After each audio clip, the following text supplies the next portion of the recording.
Kalau buat teman-teman bisnis owner nih, sepenting apa sih bikin brand story yang kayak Mas Rian atau Zargo bikin? Orang-orang yang menang jalan-jalan ke Turki kemarin sampai sekarang juga masih ngejalin hubungan baik sama Flip, sama saya juga secara personal juga masih berhubungan dengan baik gitu. Itu jadinya pentingnya kita punya story brand atau punya story dalam brand kita ya untuk mencapai ini, untuk mencapai hubungan yang sifatnya emosional bukan cuma transaksional, sehingga ketika kita mau membesarkan brand yang akan berjuang itu bukan cuma tim internal, tapi yang akan berjuang adalah konsumen juga ikut ngebantu. Karena dia ngerasa ada sebagian dari hidupnya, ada sebagian dari dirinya tergambarkan atau mungkin terikat sama brand satu ini. Jadi dia bakal ngedorong bareng-bareng buat maju ke atas.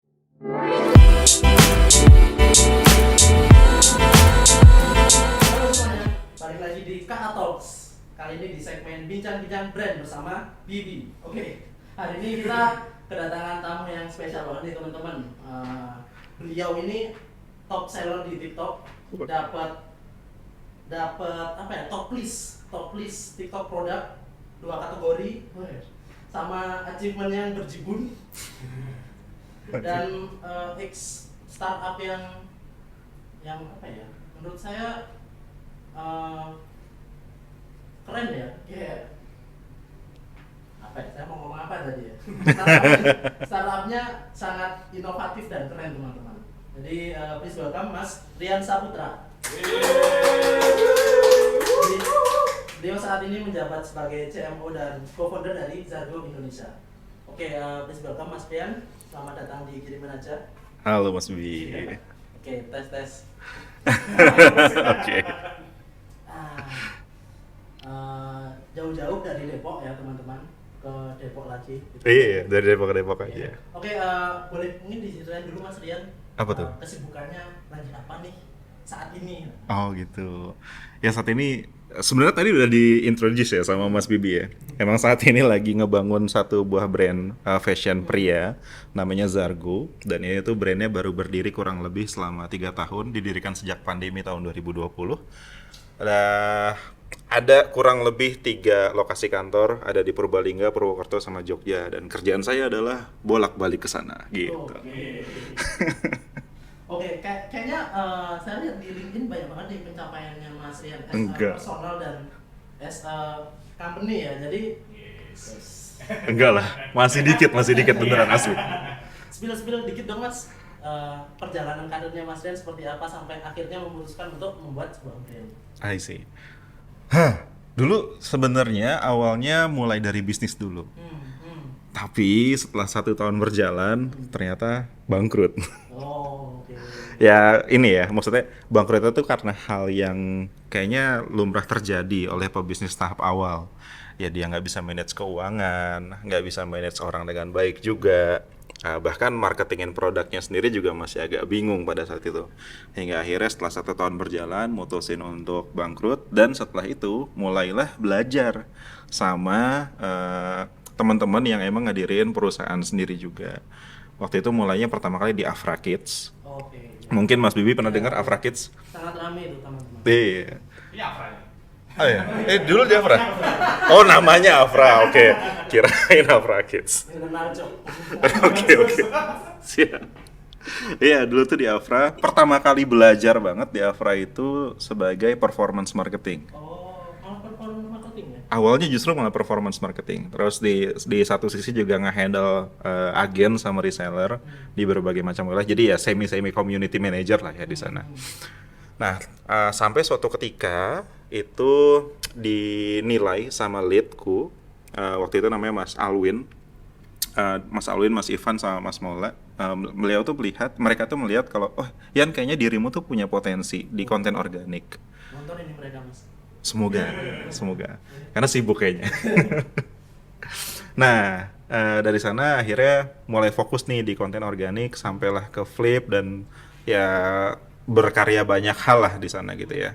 Hingga akhirnya perlahan mulai merasa cukup dengan ilmu yang didapatkan dan sekarang jadi bikin bisnis sendiri bareng sama teman gitu. Itu pun temennya bukan temen yang kenal dari lama ya, tapi kenalnya dari LinkedIn.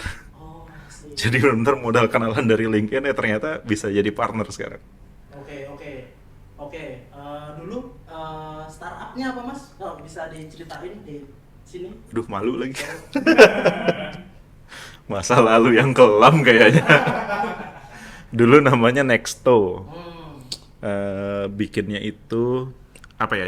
Nyediain jasa untuk branding sama marketing. Yang mana tidak bisa memarketingkan dirinya sendiri. Oh, branding agency gitu ya. Iya. Jadi ya gitu deh. Dulu kan semangat-semangatan waktu kuliah ya. Jangan mau jadi karyawan gitu. Jadilah pengusaha. Sosokan bikin tapi nggak ada ilmunya. Akhirnya setahun jalan ternyata bangkrut. Mas Rian pernah di Flip teman-teman. Jadi saya sebenarnya personally adore sama campaign-nya Mas Rian di pas pandemi, yaitu Flip Game teman-teman. Nah, mungkin bisa diceritain kali ya Mas sedikit tentang campaign itu, kenapa bisa booming itu gitu. I see. Mungkin koreksi sedikit.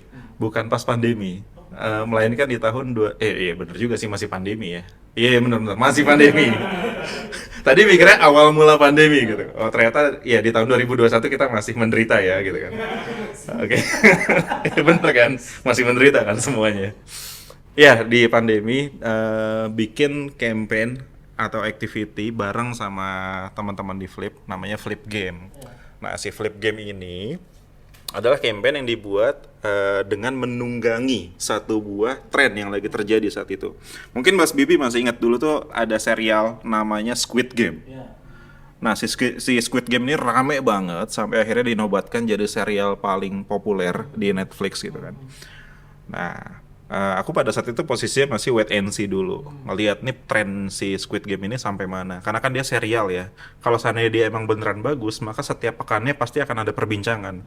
Ternyata bener, ada perbincangan soal si Squid Game ini. Tapi nggak cuma itu yang dilihat. Pengen lihat juga gimana brand lain itu memanfaatkan tren ini. Nah ternyata kebetulan pada saat itu dari brand lain tuh aku ngeliatnya tidak terlalu maksimal manfaatinnya. Kayak cuma sekedar bikin meme atau mungkin bikin aktivitas yang sangat sederhana yang padahal sebenarnya bisa di-elevate lagi gitu kan. Nah disitulah aku mulai melihat ada peluang nih untuk bisa ngebuat si trend Squid Game ini jadi sesuatu yang lebih oke lagi, yaitu dengan bikin game benerannya. Bedanya, kalau di Squid Game, gamenya mematikan. Tapi kalau di Flip Game, gamenya itu menyenangkan.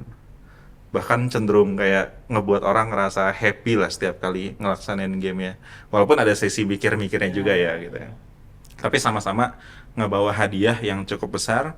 Dan dari sana, itu alhamdulillah ada dampak yang luar biasa juga.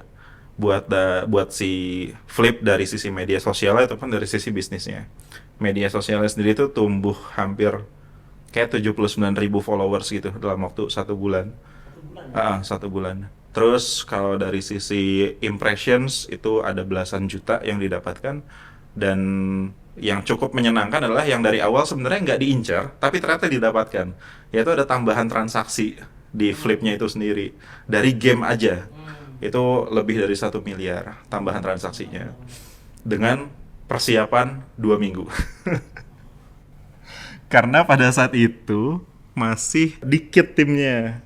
Dan aku tuh nge-handle media sosial kan sendiri waktu itu. Incar sendiri ya? Incar sendiri. Teman-teman. Sendiri. Bisa ya? Oke. Lah, ya itu macam banyak lah hal yang dilakukan ya, dari mulai ngehubungin KOL-nya, terus ngebuat strategi gamenya seperti apa, ngebuat sistem seleksinya kayak gimana. Tapi alhamdulillah nggak sendiri-sendiri banget, karena emang ada lead yang ngebantu ya untuk konsultasi ini gimana baiknya, diperbaiki sama dia sistem game dan lain sebagainya. Terus ada juga dari tim kreatif yang emang ngedukung dari sisi visualnya gitu kan. Ya udah, itu jalan selama 1 bulan dan alhamdulillah pada saat itu masih menjadi campaign paling baik sepanjang Flip didirikan, gitu kurang lebihnya. Oke, kalau menurut Mas Rian udah 10 tahunan lah ya di dunia, lebih ya 20 tahunan ya di sosial media. Dikurang 13. Iya, betul. Yang Mas Rian lihat, kenapa ada campaign yang berhasil dan boom, ada yang ngeflop gitu? Bisa diceritain nggak buat bisnis owner di sini? Waduh. Saya sebenarnya bukan dalam kapasitas untuk ngomongin ini. Tapi mungkin ya dari yang udah dilakuin aja kali ya. Pertama mungkin ketika basis campaign-nya itu adalah tren. Kalau misalnya basis campaign adalah tren, maka harus dilihat dulu nih trennya itu cukup powerful atau enggak. Cukup diperbincangkan di mana-mana atau enggak. Karena kalau misalnya enggak demikian, bisa jadi target audience kita nggak relate sama tren tersebut. Berbeda dengan ketika tren itu udah jadi perbincangan di mana-mana, jadi ada kemungkinan nih bahwa target audience kita menjadi orang yang aware sama tren tersebut. Sehingga ketika kita mau nge-hijack trennya, audience kita bisa paham.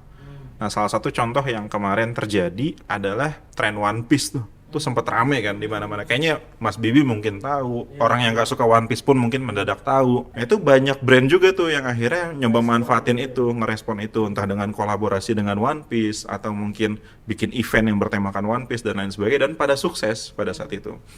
Nah, beda halnya kalau cuma sekadar tren cukur kukuk geru gitu kan misalnya. Itu mungkin rame gitu, semua orang tahu, tapi apakah itu akan oke buat kita adaptasi atau enggak? Bisa jadi iya, bisa jadi enggak. Iya kalau misalnya mungkin brand kita punya kecenderungan komedik misalnya, atau mungkin easy going dan lain sebagainya. Tapi kalau misalnya kita adalah brand yang punya karakternya serius, tiba-tiba keluarin cukur kukuk geru, bakal jadi aneh kan gitu. Jadi emang harus bukan cuma ngelihat dari trennya itu long lasting atau enggak, tapi dilihat juga ini sesuai atau enggak nih sama karakter brandnya. Jangan sampai cuma sekedar ikut-ikutan. Oh, itu berarti eksplorasi dalam membuat campaign-nya ya? Iya, gitu. Tapi yang paling penting juga adalah masalah pelaksanaan campaign itu sendiri. Apakah kita cukup adaptif atau enggak? Karena bisa jadi apapun yang udah kita rencanakan, entah berapa lama pun merencanakannya itu, bisa jadi nggak sesuai kenyataan saat dilakuin di waktu pelaksanaannya gitu kan. Akan ada banyak sekali improvisasi. Nah kalau misalnya kita nggak adaptif untuk bisa mencari jalan keluar ketika terjadi permasalahan di tengah-tengah berjalannya campaign dan lain sebagainya, maka ya campaign-nya akan sulit untuk bisa berjalan dengan mulus juga. Sama yang berikutnya, yang keempat, kalau memang ini dibutuhkan, cobalah untuk eksplorasi channel yang lainnya. Jadi jangan cuma mengandalkan satu channel aja. Oke, di mix gitu atau Iya, beda? kalau bisa di mix gitu. Kalau seandainya emang memungkinkan dari sisi waktu, memungkinkan dari sisi budget, memungkinkan dari sisi sumber daya, ya memungkinkan dari semuanya lah intinya gitu ya. Kalau misalnya emang cocok itu buat di mix and match antara satu channel dengan channel lain, maka lakukan. Tapi kalau misalnya enggak, ya udah, nggak apa-apa. Nah dulu itu ketika flip game, niat awalnya itu tuh mix antara online sama offline. Nah, cuma kapasitasnya ternyata nggak ada pada saat itu. Ya ngerjainnya kan waktu itu masih mayoritas di aku sendiri, jadi agak susah untuk bisa eksplorasi di berbagai macam channel. Akhirnya yang diambil adalah media sosial aja. Tapi kami nggak fokus di satu media sosial, melainkan coba ambil dari media sosial lainnya juga. Sehingga pertumbuhannya yang terjadi itu bukan cuma di satu media sosial, melainkan media sosial lainnya juga ikut tumbuh. Twitternya tumbuh, followersnya, YouTube-nya tumbuh, Instagramnya tumbuh, dan lain sebagainya gitu. Itu sih keempat hal yang kurasa harus diperhatikan ketika kita mau ngebuat satu buah campaign ataupun menjalankan satu buah campaign. Dan yang gak kalah penting adalah dievaluasinya.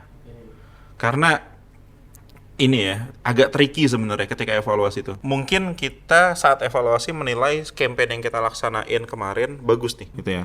Dan memang secara data terbukti bagus. Nah, kita harus punya pemahaman bahwa itu tuh nggak bakal bisa diulang. Oh, oke, menarik.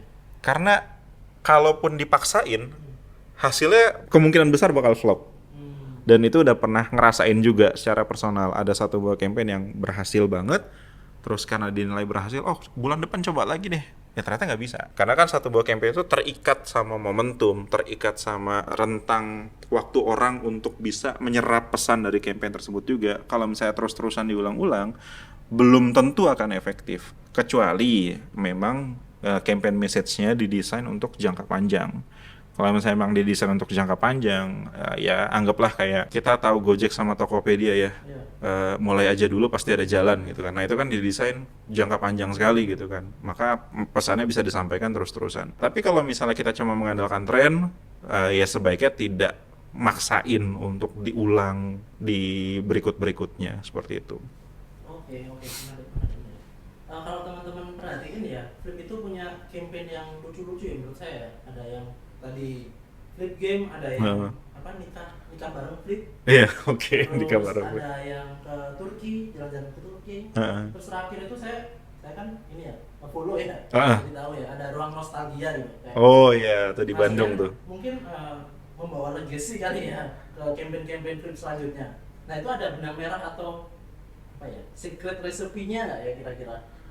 Kalau membawa legacy mungkin antara langsung dan nggak langsung ya. Saya nggak tahu apakah memang apa yang saya lakukan itu berdampak buat campaign seterusnya atau enggak. Pasti Karena kan orangnya kan beda-beda kan. standar kan pasti. Oh iya, ngeset standar mungkin ya. Oke.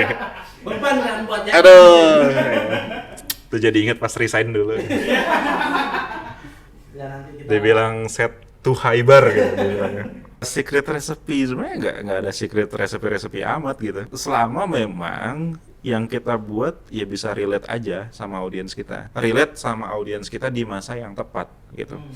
Contohnya Flip Game relate di audiensnya Flip pada saat Squid Game lagi rame. Sehidup semati itu yang dinikahin, dibayarin pernikahannya sama Flip dan foto pernikahannya dipajang di billboard. Diadakan pada saat Valentine.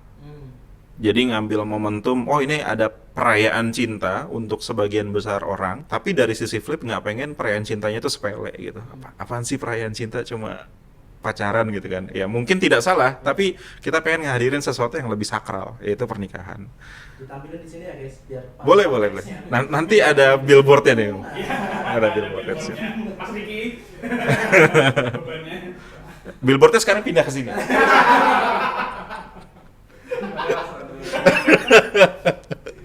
Ya gitu sih. Lanjut Mas. Terus apalagi? Flip tetap dekat yang ke Turki. Itu dibuat karena mayoritas user Flip pada saat itu ada ibu-ibu juga gitu kan. Salah satu golongan yang cukup besar lah di Flip, ada ibu-ibu. Nah kita ngebuat itu karena setelah ngegali insight kita tuh tahu bahwa ibu-ibu tuh kesepian setelah Idul Fitri. Karena kan mereka selama puasa tuh nemenin keluarganya, terus setelah Idul Fitri juga balik lagi ke kegiatan semula segala macam. Jadi kapan nih si ibu tuh punya waktu untuk dirinya sendiri dan teman-temannya? Akhirnya Flip berempati atas hal itu dan kita ngebuat tuh kesepakatan yuk bikin Flip Sehidup Semati untuk apresiasi user kita yang ibu-ibu agar mereka punya waktu untuk menikmati kebersamaan dengan teman-temannya dulu yang mungkin udah mencar kemana-mana. Nah makanya kita bikinnya tetap dekat gitu. Nah mungkin yang sekarang ruang nostalgia saya nggak tahu background di baliknya apa karena nggak terlibat di dalam sana. Bisa jadi ada thoughtful proses di baliknya untuk bisa ngebangun relevansi sama audiens yang mungkin sudah menua sekarang. Karena kan saya tuh kenal Flip waktu zaman kuliah. Sekarang Flip mungkin udah 7 tahun apa 8 tahun ya, saya lupa sih persisnya berapa. Artinya kan udah banyak waktu yang terlewat ya. Dan bisa jadi udah mulai reminis nih, apalagi kayaknya sekarang pengguna Flip mungkin udah rata-rata 30 gitu kan. Ngejual nostalgia itu selalu jadi bahan marketing yang oke gitu untuk brand manapun. Nah mungkin itu di balik prosesnya kali ya. Makanya ngehadirin ruang nostalgia di Bandung. Dan tapi ada satu hal yang saya suka sih dari ruang nostalgia ini. Di dalamnya kan gini, orang-orang itu disuruh nyelesain riddle atau mungkin tantangan di dalam si ruang nostalgia ini. Nah tantangan itu berkaitan sama fitur. Ada yang disuruh transfer, ada yang suruh apa. Nah itu ngingetin saya, oh ini kayak Flip Game dulu nih, cuma dulu online, nah sekarang offline. Ya mungkin ada inspirasi dari situ juga kalau misalnya itu bisa dianggap sebagai legacy gitu ya. Jadi keywordnya ada di situ sih, di relevansi sama si audiensnya. Oke. Itu teman-teman ya. Kalau sebagai bisnis owner nih Mas, nge-build campaign kayak gitu, terus bikin identitas brand kayak gitu, itu butuh waktu berapa lama sama prosesnya kayak apa ya? Biar jadi kayak Flip nih dari kita. Waduh, agak berat ya. Karena belum ada di posisi kayak Flip dulu soalnya untuk sekarang. Jadi kalau misalnya dulu pada saat di Flip, aku sama teman-teman itu ngebangunnya nggak simple sih, nggak cepet ya. 1 tahun tuh baru ketemu tuh, oh gini ya ternyata karakternya Flip. Untuk bisa ngobrol sama audiens tuh kayak gimana. 1 tahun kemudiannya baru dibuat secara serius untuk benar-benar ngedetailin ini loh karakter yang mau dibawa, kata-kata yang harus diperhatikan, sampai ke level emoji. Itu emojinya harus pakai yang warna apa gitu kan. Nah itu tuh enggak, yang netral. Jadi nggak putih banget, nggak pakainya yang kuning itu. Oh, kirain Gitu. love orange gitu. Mungkin kalau misalnya sekarang di Zargo bisa jadi akan membutuhkan tahapan yang cukup panjang juga. Ya, aku mengasumsikan sekitar 1 sampai 2 tahun inilah masa-masa eksperimentasi untuk nyari tahu apa ya identity yang cukup oke. Karena kan kita bisa ngedesain identity, tapi pada saat diterapkan dia akan evolve gitu. Sesuai dengan ya setiap pebisnis kayaknya punya sense masing-masing lah ya. Pas dia udah ngejalanin, oh ini lah ya ternyata yang cocok. Oh ternyata yang udah didesain selama ini nggak cocok, oh ya kita ubah gitu kan. Itu pasti ada momen-momen kayak gitu. Di Zargo pun sekarang kan baru sekitar 3 bulan untuk mencoba eksperimentasi. Ini gimana nih karakternya Zargo. Baru ketemu sekitar 1 bulan yang lalu. Gitu. Menarik. Mas Rian kan udah lama di korporasi ya. Flip itu korporasi ya. Mungkin sekarang iya, mungkin. Kenapa malah justru terjun di product fashion yang itu red ocean banget nih Mas? Apa ya? Kenapa gitu? Kenapa nggak yang lebih blue ocean lah? Nah sih. Karena ada kesempatan buat berkarya aja sih. Gitu. Soalnya kan memang dari dulu itu punya keinginan kan untuk oh ya suatu saat pengen buka bisnis lagi deh gitu. Nah, kebetulan ada jalannya. Ada jalannya orang yang udah cukup lama ngebangunnya dari 2020 terus di tengah-tengah ngajakin gitu. Jadi aku masuk bukan dari awal ke Zargo. Benar. Iya, co-founder di tengah-tengah malah hitungannya. Iya, karena memang udah keinginan dari lama aja sih. Dan kebetulan dari pihak Zargo juga mengakomodir gitu atas ambisi pribadi yang pengen aku coba jalanin di Zargo. Kan dengar-dengar nih di Zargo ada 2 top list produk di TikTok. Nah itu gimana sih ceritanya Mas? Saat findingnya atau memulainya, terus prosesnya, effortnya kayak apa aja sih Mas?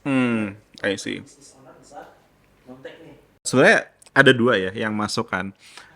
Dia itu masuk top produk untuk kategori kemeja sama kategori celana panjang.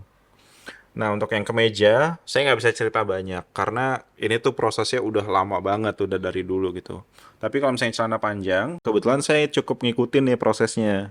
Karena ngeliatin kan gimana CEO kami ngambil keputusan dan lain sebagainya gitu kan untuk bisa majuin salesnya si celana panjang ini. Nah, untuk yang kemeja, mungkin ya ini tuh lebih ke arah gimana kami ngebuat produknya. Karena di Zargo itu kan emang beneran fokusnya ke user. Gimana akhirnya bisa ngehadirin sesuatu yang bikin nyaman buat user gitu. Buat orang yang nantinya pakai bajunya Zargo. Hingga dalam pemilihan bahan, terus juga dalam termasuk di dalamnya pasti ada fitur juga gitu kan. Nah, itu benar-benar dipikirkan gimana biar ini bisa bikin nyaman si usernya. Untuk yang kemeja misalnya, dipilihinnya itu kami pakai bahan cotton pique. Nah, cotton pique ini ada berbagai macam grading kan. Nah, kami ngambilnya yang top grade-nya. Makanya kami sebutnya cotton pique premium gitu. Apa kelebihannya si cotton pique ini? Dia itu ketika ketika bajunya dipakai buat beraktivitas dan ada lecek yang timbul, itu cuma cukup diusap aja, Oh, rapih lagi gitu. Nah, itu jadi memberikan kemudahan buat usernya Zargo untuk bisa terus tampil maksimal kapanpun, dimanapun, seperti itu. Dan harganya juga cenderung masuk akal gitu di kelasnya. Nah, makanya orang jadi suka sama produk itu dan terus-terusan beli. Ada aja pembelian tiap bulannya. Mungkin sekitar 2.000 sampai 3.000 produk lah dari si cotton pique ini. Itu baru yang lengan panjang. Ada yang lengan pendek lagi itu lumayan banyak juga penjualannya. Nah, berikutnya yang chino. Nah, yang chino ini agak struggling sebenarnya pas lagi di awal. Karena dari brand lain yang sama-sama mengusahakan fashion pria juga, mereka tuh bisa untuk ngehasilin 1.000 produk kejual setiap bulannya. Tapi di Zargo itu mungkin hanya bisa puluhan ataupun kalau mentok itu di atas 100 lah gitu per bulannya. Nah, akhirnya dicari cara nih gimana ya caranya biar bisa lebih oke dari sisi sales. Dan kami coba memperbaiki hal yang cukup sederhana aja, yaitu memperbaiki foto. oke. Gimana caranya foto yang tampil di marketplace itu terlihat berbeda dari yang lain.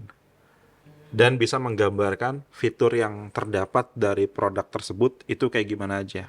penggambaran pada saat dipakai dan lain sebagainya itu dimunculkan semua di sana gitu. Karena kalau misalnya kita sama nih gambaran awalnya dengan produk lain, berarti kan jadi tidak mencolok kan. Saat ada orang cari celana chino, mungkin tidak akan muncul tuh Zargo pertama. Tapi karena dia keep scrolling, terus melihat, ini apa nih kok ada yang beda, akhirnya dia bakal klik gitu. Oke, oke. Sebenarnya sesederhana itu aja. Oke, oke. Kalau dari campaign atau marketing activity-nya Hmm. ada yang bisa diceritain nggak, Mas? Belum. Kalau dari Zargo belum ya. Karena ya tadi yang dibilang ini masih proses untuk mencari model yang paling oke. Model dalam artian model activity-nya, model marketing dan lain sebagainya yang paling oke. Terutama dari sisi brandingnya ya. Karena kan selama ini Zargo itu fokusnya di sales marketing aja. Kita belum fokus di branding. Nah sekarang lagi mulai masuk dan masih mencari modelnya. Kalau untuk marketingnya ada ya dalam hal ini performance marketing itu sepertinya normal sih sama kayak yang lainnya. Iklan di Facebook, Instagram, terus sekarang udah bukan Facebook, Instagram Ads ya, Meta Ads gitu. Iya, iya. Di Meta, terus di TikTok, terus kita nge-live juga. Live-nya bahkan 24 jam. 24 jam seminggu, 24 jam selama 7 hari, kecuali di waktu sholat. Karena ya prinsip kami, ya buat apa juga kalau misalnya ngejar sampai segitunya tapi ngelupain sholat gitu kan. Tuh Mas Bibi. Bahkan, Tapi pas sholat dimelipir gitu atau enggak, dimatiin. Oh, dimatiin. Ya biar pada fokus sholat dulu. Oh, iya, iya, iya. Oke, oke. Oke. Jadi saya mau tanya apa ya? Oh, betul. Berarti teman-teman itu ya jawabannya. Kalau marketing dulu atau branding dulu, jawabannya adalah Kalau bagi Zargo, marketing dulu. marketing dulu. Mungkin bukan marketing dulu, selling dulu gitu kan. Oh, selling dulu. Iya. Karena ya pengen punya pondasi yang kuat dulu setidaknya. Baru ketika dananya mungkin sudah cukup, kita mulai invest di branding. Branding itu kan kegiatannya cukup mahal ya. Ya, ya, ya. Kayaknya. Undang branding dulu, marketing dulu. Apalagi ini ya, seringkali tuh tim brand tuh perasaan bersalahnya tinggi gitu. Ya nggak sih? Mas Bibi mungkin ngerasain. Kayak, Iya, iya, iya, iya. apa ini awareness-nya? Tidak ada hasilnya sama duit yang masuk gitu kan. Ya, tapi sebenarnya kan itu penting juga. Cuma ketika harus dihadapkan dengan pilihan, nyari duit buat bertahan atau buang duit untuk citra. Ya mendingan nyari duit buat bertahan gitu. Oke, itu teman-teman jawabannya. Dicatat ya. Walaupun ketika ada orang yang cukup kawakan untuk ngelola itu, dia akan bisa menggabungkan keduanya dengan baik gitu. Branding jalan, marketingnya jalan juga. Dan itu ada orang yang bisa seperti itu. Cuma saya belum ada di kapasitas itu aja. Oke. Kalau Zargo punya tagline ya Mas ya? Hmm, Atau message ya? Message-nya adalah, for a man on a mission. boleh nggak Mas diceritain kayak itu tuh campaign yang kayak apa sih gitu? Atau ini umbrella campaign atau tiny tagline atau ini tuh buat siapa sih sebenarnya gitu? I see. For a man on a mission, ya sesuai kalimatnya ya di dalamnya, bahwa kami tuh emang pengen Zargo ini dipakai sama laki-laki yang dia tuh tahu mau ke arah mana hidup dia dibawa gitu. Tapi bukan semata-mata tujuan yang besar. Tujuan yang kecil pun juga nggak masalah. Misal ya, ada orang mau diajak nongkrong malam mingguan. Tapi dia tahu bahwa badan dia butuh istirahat. Dan dia memilih istirahat. Zargo buat dia. Jadi laki-laki yang emang tahu prioritas, tahu tujuan, dia mau kemana, dan punya pendirian. Nah itu Zargo ada buat mereka. Kenapa akhirnya ke mereka? Karena mereka-mereka yang punya tujuan, mereka-mereka yang punya sesuatu yang lagi dikejar, sesuatu yang lagi diusahakan, seringkali lupa sama kenyamanan diri sendiri. Bahkan sampai lupa makan, terus pakai baju seadanya, dan lain sebagainya. Lupa Nah, sholat juga ya. mungkin ya, gitu. Nah, makanya ini Zargo hadir buat, oke, udah lu nggak apa-apa, fokus aja sama tujuan lu, biar kenyamanan dari sisi pakaian lu kita yang support. Gitu. Oke, oke. Nah, makanya Itu diimplementasikan ke activity marketingnya.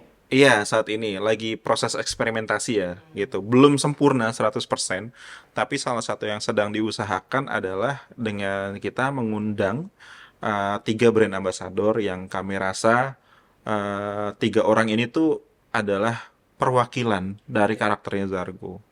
Ada Iqbal Haryadi, dia itu VP-nya Kita Bisa, sama CEO-nya Proud Project. Nah dia ini orangnya udah senang banget lah sama yang namanya karya gitu kan. Dia kayaknya nggak ada tiap hari tuh nggak berkarya tuh nggak mungkin gitu. Ini tipikal orang-orang yang kayak gitu dia tuh. Makanya hadir kan Kita Bisa dengan berbagai macam project kerennya, dengan berbagai macam campaign menariknya juga. Terus project dengan berbagai macam cerita yang luar biasa juga. Nah itu digawangi sama Iqbal Haryadi ini. Terus berikutnya ada Galih Raka. Galih Raka ini adalah seorang creative director freelance. Cuma dulu itu dia punya studio sendiri, punya creative studio sendiri, creative agency sendiri. Nah, namanya Olive gitu. Singkat cerita, dia memutuskan untuk keluar dari industri karena dia mulai belajar agama. Dia mulai belajar memahami mana yang tidak boleh, mana yang boleh gitu kan. Nah, di dunia kreatif itu tantangannya banyak. Hingga akhirnya dia ngediriin payung sendiri sebagai freelance dan menerapkan prinsip yang bikin hati dia nyaman. Yang membuat dia ngerasa, oh ini safe, gue tidak melanggar syariat apapun, seperti itu. Salah satu contohnya adalah dengan membuat iklan yang tidak menggunakan instrumen musik sama sekali. Karena kan sebagian saudara kita yang Islam memang ada yang punya pemahaman demikian kan, dan Mas Galih Raka adalah salah satunya, dan dia benar-benar mempertahankan itu. Ya prosesnya nggak gampang, dia terus berjuang sampai sekarang, dan ya itu yang kita lihat sebagai oh ini sosoknya Zargo nih gitu. Nah terus berikutnya ada Lutfi Hinelo. Di tengah kesibukannya sebagai full timer, dia ternyata adalah content creator yang ngebuat berbagai macam karakter benda mati dan dihidupkan sama dia. Makanya dia tuh menyebut dirinya sebagai Dewan Perwakilan Benda Mati. Saya follow tuh. Follow ya, sampai dia tuh ngebuat nugget bisa ngomong, ngebuat tisu toilet bisa ngomong, apa segala macam itu dibikin ngomong sama dia. Dan kontennya juga relate sekali sama banyak orang dan lain sebagainya. Nah, ngelihat dia yang mau menyisihkan sisa waktunya untuk berkarya, itu ngebuat kami ngelihat, oh ini sosoknya Zargo nih kayak gini. Nah, tapi mungkin akan muncul pertanyaan, kenapa yang diambil sosoknya adalah yang mungkin menjelang 30? Sedangkan audiensnya Zargo itu 18-24. Kayak nggak nyambung gitu ya di satu sisi. Kedepannya mungkin kami akan ngambil yang 18-24 juga. Kalau misalnya memang ada yang masuk radar nih, wah ini ternyata udah mewakili Zargo banget nih gitu. Nah cuma saat ini kenapa ngambilnya di posisi yang 25, bukan 25 ya. Ya itulah di range usia 25-34 ya, 25-34. Karena mereka biasanya itu secara karir itu sudah cukup matang di usia segini. Dan sudah ada karya yang dihasilkan umumnya, dan mereka itu punya followers yang mana followersnya ini anak muda yang terinspirasi sama mereka. Nah, kami ingin menginspirasi lebih banyak anak muda lagi melalui tiga sosok ini. Gitu. Dan impact-nya kesel juga kan? Akan ada secara nggak langsung. Walaupun yang difokuskan adalah untuk brandingnya. Nah, salah satu impact yang benar-benar berasa adalah di bulan Agustus lalu, dengan masuknya mereka, media sosial Zargo tuh tumbuh 17 kali lipat Oh, mantap. dengan masuknya mereka. Oke Mas Yan, kalau buat teman-teman bisnis owner nih, sepenting apa sih bikin brand story yang kayak Mas Rian atau Zargo bikin? Sama kau bikin itu di mana ya? Oh. Apakah di tukang kan, apakah harus ke gunung mana gitu untuk mencari? Bisa sih ke gunung sih kayaknya. Patut dicoba tuh ke gunung. Dari sudut pandangku ya, sebagai orang yang sedang membangun ya, karena sekarang Zargo belum bisa dikatakan berhasil dari sisi story brand ya. Kenapa ini penting? Kalau aku ngambilnya dari basis dua buku yang sampai sekarang aku jadiin pegangan. Pertama ada buku This is Marketing. Oke. Ini buku This is Marketing ini tuh menarik banget. Salah satu poin pembahasannya adalah ya kita tuh ketika mau ada di dunia marketing, harusnya fokus kita itu bukan berlomba-lomba membuat berapa banyak pasang mata ngelihat iklan kita. Melainkan kita itu harusnya lebih fokus ke audiens mana yang tepat yang bisa melihat iklan kita, dan bukan cuma berhenti di situ, tapi gimana kita bisa membuat si audiens ini menjadi bagian dari brand kita. Sehingga si brand ini juga menjadi bagian dari hidupnya si audiens. Bukan hanya sekedar hubungan transaksional, tapi ada hubungan emosional.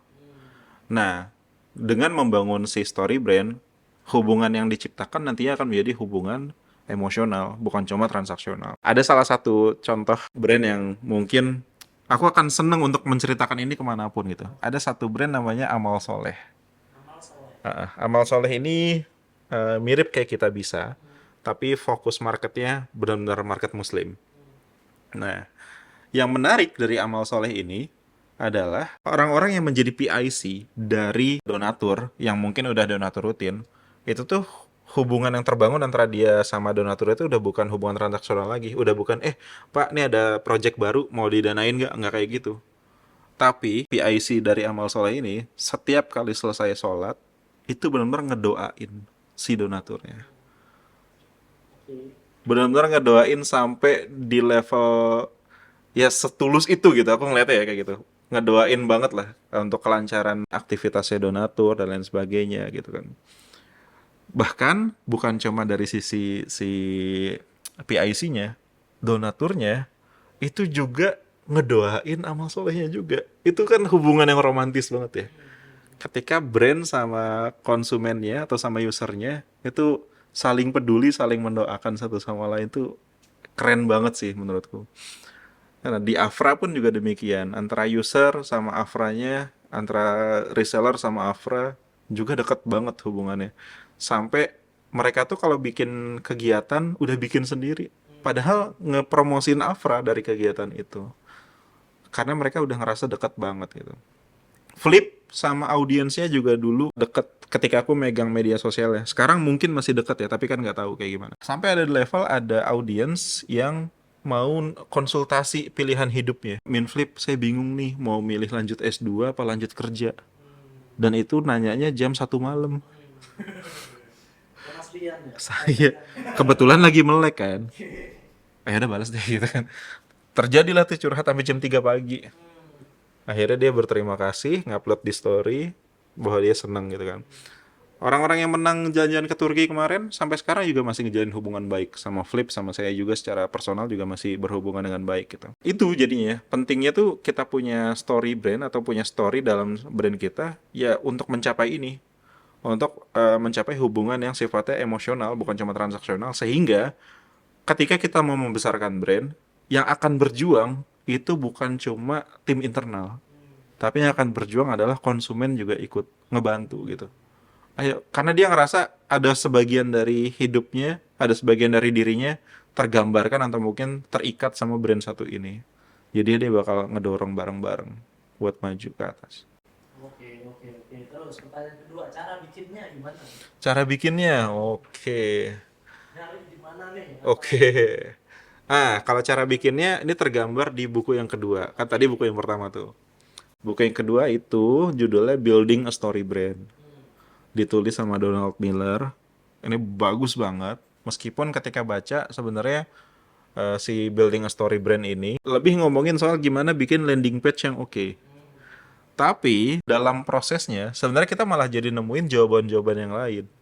Kita jadi nemuin gimana brand kita bisa jadi empatik, gimana brand kita bisa relate sama story-nya mereka, gimana brand kita hadir tuh bukan sebagai pahlawan, tapi hadir sebagai asistennya pahlawan yang mencoba mendukung kehidupan para pahlawan alias audiens kita. Jadi yang jadi pahlawan tuh audiensnya.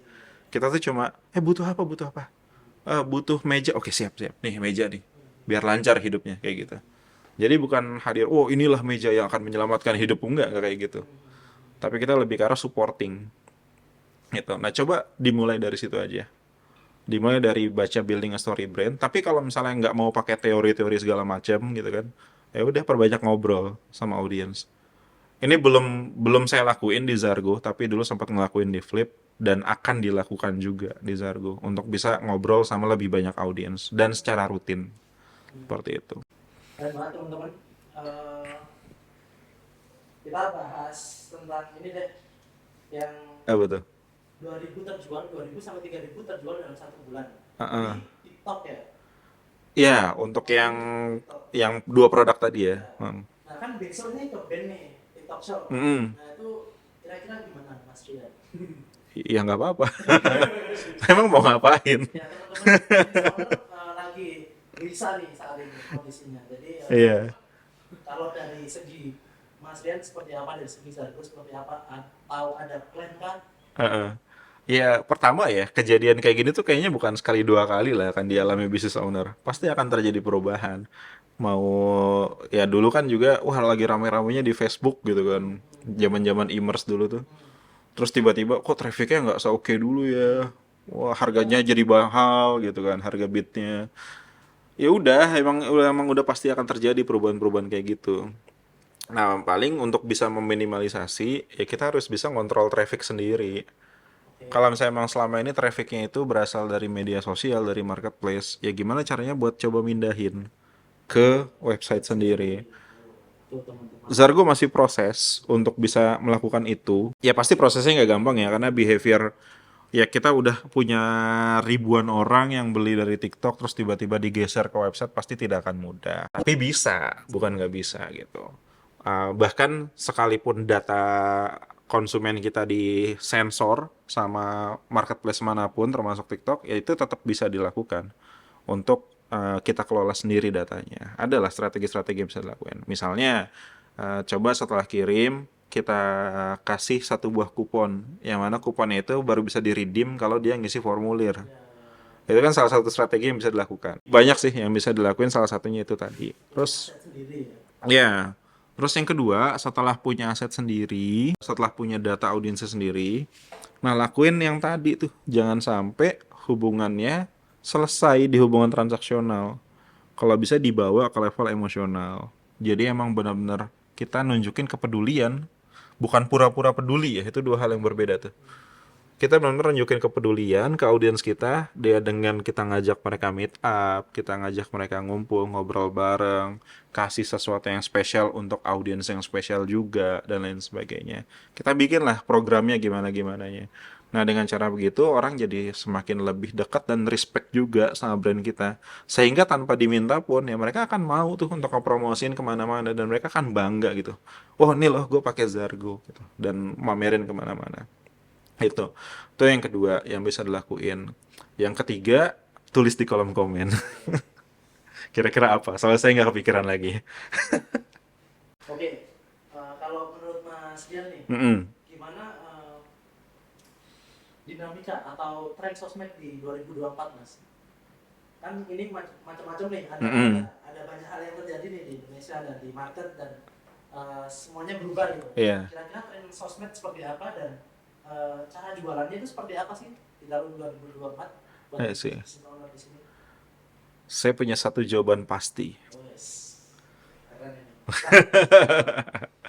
Nih ya, nih jawabannya sangat pasti. Hmm. Yang pasti adalah ketidakpastian. Oke, Bener, oke. karena tren itu nggak pasti banget sebenarnya. Ya sekarang aja dari apa namanya dari bercanda tiba-tiba jadi cukur kukuk geru gitu kan, itu berubah banget kan. Ya mungkin itu tren yang lapis dasarnya lah gitu kan. Tapi kalau misalnya dari sisi bisnis, ya bisa jadi pun akan kejadian hal yang serupa. Kita nggak bakal bisa tahu tren konten yang oke nantinya kayak gimana, atau tren media sosial yang oke nanti kayak gimana. Apakah akan muncul media sosial baru? Bisa jadi. Tugas kita adalah menjadi adaptif aja ketika misalnya memang ada perubahan yang terjadi. Tapi, kalaupun ada satu hal yang bisa diusahakan, khususnya untuk bisa memasarkan produk kita, satu hal yang saya lihat kayaknya dari dulu sampai sekarang tuh nggak pernah mati. Kayak selalu ada dan selalu cukup berhasil, yaitu storytelling. Oh, oke. Jadi storytelling dari zaman dulu sampai sekarang tuh oke-oke aja gitu. Kayak nggak kemakan tren, nggak kemakan apa. Dari dulu sampai sekarang kita menikmati cerita ini, anyway, gitu kan. Dari dulu sampai sekarang kita akan suka nonton film, kita akan suka baca novel, kita akan suka mendengarkan cerita orang lain. Jadi sesuai format konten apapun, selama di dalamnya ada cerita yang menarik yang bisa disampaikan, tetap bisa punya peluang buat berhasil. Nah makanya kalau misalnya emang kita mau bertahan dalam waktu yang cukup lama, ya pastikan kita bisa menyampaikan satu buah cerita yang bisa membawa makna di dalamnya Dan itu bisa diterima sama target audiens kita hingga akhirnya tertanam dalam benak pikirannya, oh ternyata brand A itu adalah brand yang seperti ini, brand B adalah brand yang seperti itu. Gitu. Asosiasinya. Ada asosiasinya karena terus-terusan disampaikan lewat cerita. Dan itu kalau nggak salah sempat dimuat juga ya dalam salah satu buku yang ditulis sama Jonah Berger. Judul bukunya Contagious. Itu di dalamnya ada beberapa hal yang bisa memastikan bahwa marketing kita atau pemasaran kita itu bisa tersebar dengan sangat baik. Kalau nggak salah STEPPS. Nah, salah satu S yang terakhir adalah story. Ketika semuanya bisa dikemas jadi satu buah story yang menarik, maka kita juga punya peluang untuk bisa diingat, untuk bisa menjadi top of mind dalam benak audiens kita dan lain sebagainya. Tapi secara garis besar baca di buku Contagious aja itu harusnya udah cukup menjawab sih. Oke, thank you banget Mas Dian. Ada pesan-pesan nggak buat Apa tuh? teman-teman bisnis owner pun yang baru memulai brandnya atau bisnisnya gitu? Oke. Buat teman-teman business owner ya, selamat bertahan. Karena ya tantangan pasti bakal ada. Ya sekarang masalah TikTok Shop ya itu ya salah satu tantangan yang harus dilewatin gitu. Masih banyak ke depannya. Ya ya dan bertahannya harus diiringi dengan sikap adaptif juga. Karena mau nggak mau kita harus terus bisa memahami situasi, ngambil keputusan, even keputusan tersulit sekalipun. Dan satu hal yang mungkin akan teman-teman rasain, khususnya business owner, ya nikmati aja kesendirian itu. Karena perjalanannya sepi kan. Saat ada di atas tuh, ya begitu deh. Nggak tahu deh, Mas Bibi ngerasain juga gak? Iya sih. Iya kan? Akhirnya dulu jadi ngerti gitu sekarang, oh jadi entrepreneur atau jadi lead itu adalah lonely journey gitu. Emang ada banyak kesepian-kesepian di dalamnya. Bahkan pada saat kita ngelakuin perjalanan kemana, tiba-tiba aja tuh ngerasa kosong. Terus kepikiran tim, apa segala macamnya. Ya udah dinikmatin aja karena emang itu adalah beban yang harus dipikul anyway. Keren. Oke, thank you Mas Dian. Kalau mau nyari Zargo di mana? Bisa ke TikTok zargo.id sih. Zargo.id atau Zargo.id? Ya nanti ditulis aja deh. Saya lupa beneran. Oke, jangan lupa subscribe, komen, dan like. Kalau ada yang mau tanya ke Mas Dian, bisa di komen, nanti Mas Dian jawab. Oh, dikasih beban ya buat jawab ya. Oke. Boleh. Nanti saya jawab. Sampai ketemu di Kak Talks berikutnya. Thank you semuanya. Kirimin aja